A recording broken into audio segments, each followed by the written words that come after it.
Hi friends, అందరూ ఎలా ఉన్నారు? బాగున్నారా? నేనైతే చాలా బాగున్నానండి.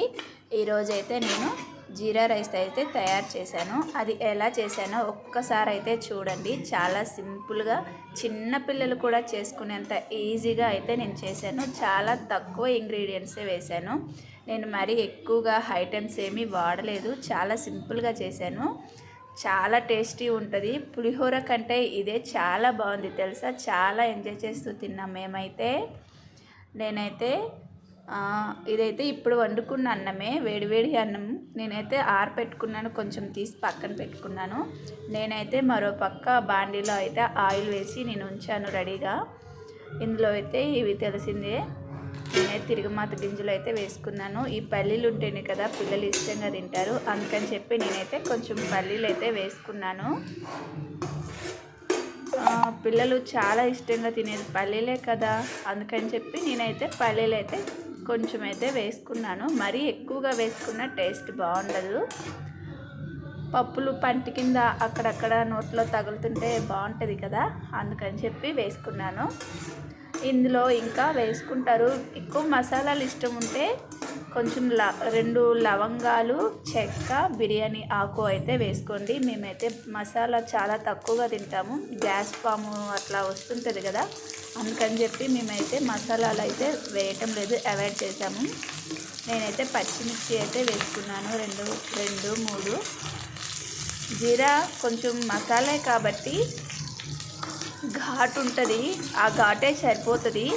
ఇందులో కారం కూడా అవసరం లేదు, ఇవే సరిపోతాయి. చాలా ఘాటుగా ఉంటుంది, మసాలాలు అవాయిడ్ చేయండి. మసాలా ఉంటేనే బాగుంటుంది అనుకుంటే వేసుకోండి. ఈ జీరా రైస్కి జీరానే కదా ముఖ్యం, అందుకని చెప్పి నేనైతే 1 స్పూన్ వేసుకున్నాను జీరా అయితే. ఇవి అయితే కొంచెం ఫ్రై అవ్వనివ్వాలి.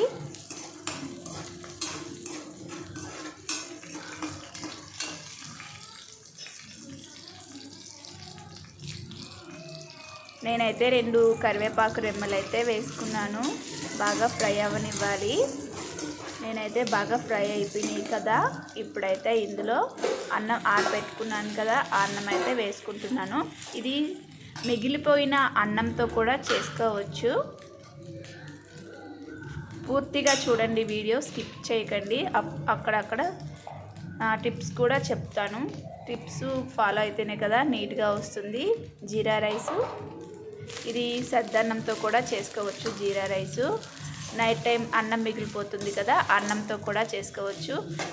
పిల్లలకి స్నాక్స్ బాక్స్గా కూడా చేయొచ్చు, హెల్త్కి కూడా మంచిది కదా. లెమన్ రైస్ చేస్తాము, పిల్లలకి బాక్స్లో పెడతాము, కానీ లెమన్స్ లేనప్పుడు ఏం చేస్తాం చెప్పండి, ఇట్లా జీరా రైస్ పెట్టండి, బాక్సులకి హ్యాపీగా తింటారు. బాక్స్ అయితే ఖాళీ అయ్యి వస్తుంది. మా పిల్లలకి జీరా రైస్ అంటే చాలా ఇష్టం, బాగా తింటారు. ఇదైతే ఇప్పుడు బాగా రెడీ అయిపోయింది కదా, నీట్గా కలిపేసుకున్నాను అన్నం వేసి. ఇప్పుడైతే ఇది రెడీ అయిపోయింది. ఇందులో అయితే కొంచెం కొత్తిమీర అయితే నేను వేసుకున్నాను. బాగా కలుపుకోవాలి, బాగా కలుపుకున్నాకనే కొత్తిమీర వేసుకోండి. నచ్చితే ప్లీజ్ లైక్ చేయండి.